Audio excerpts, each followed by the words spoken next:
Hi everyone, I'm Nick, and this is the BlackWidow Chroma V2 from Razer. There aren't any radical changes to this keyboard, but this updated version now has a smudge-proof top and includes a super comfortable wrist rest, similar to the one that comes with the Ergonomic Chroma. This keyboard also now comes in a choice of 3 switches, including Razer's newest yellow switch. The BlackWidow Chroma V2 retails for $169, and I'll put a link below if you want to pick one up. But let's start by taking a look at the design. The BlackWidow Chroma V2 loses the metal top and instead uses a smudge-free plastic. The flat black finish does resist fingerprints, but it's not perfect. It'll still show a bit of oil from your skin, but it's easy to keep clean. The keyboard feels really well made though. Everything feels solid, and there's no flex or creaking in any of the plastic. The overall design is very minimalistic, with subtle curves and angled edges. There are a few gloss accents, a gloss panel for the LED indicators, the USB cable, and the Razer logo on the front. The keyboard has a more refined look overall, including the typeface of the keys. Razer's now using a more classic typeface on their recent keyboards, which I personally like much better than the bold stylized font they've used in the past. Flipping the keyboard around, there are the same rubber feet you'll find on other Razer keyboards, along with legs to angle it. Around back you'll find the fixed braided USB cable with 2 USB cables on the end, along with a 4-pole audio jack. The second USB cable is for the USB pass-through port that you can find on the right side. Here you'll also find the single audio jack that combines the headphone and mic. The keyboard also includes a removable wrist rest, similar to the one that comes with the Ergonomic Chroma. It attaches to the keyboard with a strong magnetic connection, and it's very comfortable. I typically don't use wrist rests, but the padding is very soft, and this is just about the nicest wrist rest you'll find on a keyboard. It's wrapped in a nice smooth leatherette and has a Razer logo embossed in the center. There are 5 dedicated macro keys on the left, which you can record on the fly or program using the Razer Synapse software. There's 10 key rollover and anti-ghosting, and a gaming mode which disables the Windows key so you don't interrupt your game. Using the Synapse software you can also disable Alt-Tab and Alt-F4. Above the number pad there are LED indicators for caps lock, num lock, scroll lock, macro recording, and game mode. There are no dedicated media or volume controls, which I find a little disappointing. Instead, they're shared with the function row, and you'll control these by using the function key. One great thing about the Synapse software though, is you can fully remap any key.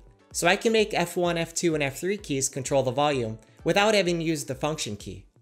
Now onto the lighting. Razer's RGB lighting is probably the best out there in my opinion. The white backplate really makes the colors pop, and have a ton more light than keyboards that only have backlit keys. The lighting looks good from all angles, and the light really shines through the characters on the keys. The RGB lighting is fully customizable using the Synapse software.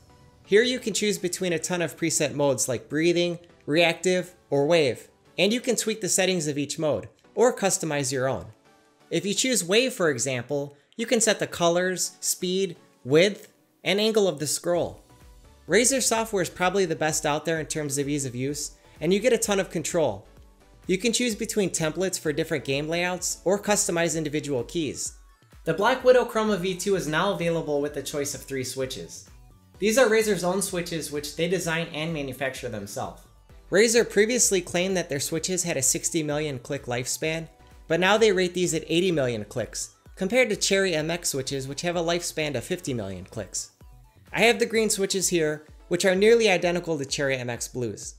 They have an actuation force of 50 grams, they have a tactile bump and an audible click, which I personally prefer.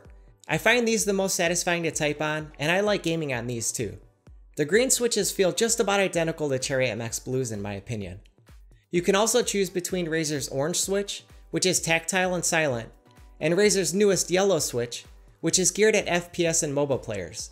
The yellow switches are linear and silent, and have less travel distance. They're really designed for speed and responsiveness. Here's a quick typing test so you can hear how the green compare to the Cherry MX Blue switches.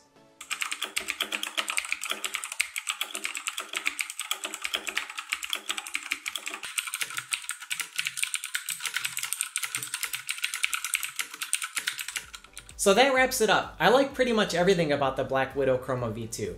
It has a premium look and feel, and I really like typing on Razer's green switches. The lighting is about the best you'll find, and really pops because of the white backplate. You get a super comfortable wrist rest, and the Synapse software is easy to use and offers a ton of customization. I like the audio jack and USB pass-through, The only small thing I wish Razer would do is give you dedicated media and volume controls. Besides the wrist rest and the option of the new yellow switches though, there's not a whole lot that's different from the previous version, which you can still pick up and save a few bucks. Let me know what you think in the comments below. If you like this video, please hit the like button, and please subscribe if you'd like to see more videos like this. Thanks for watching.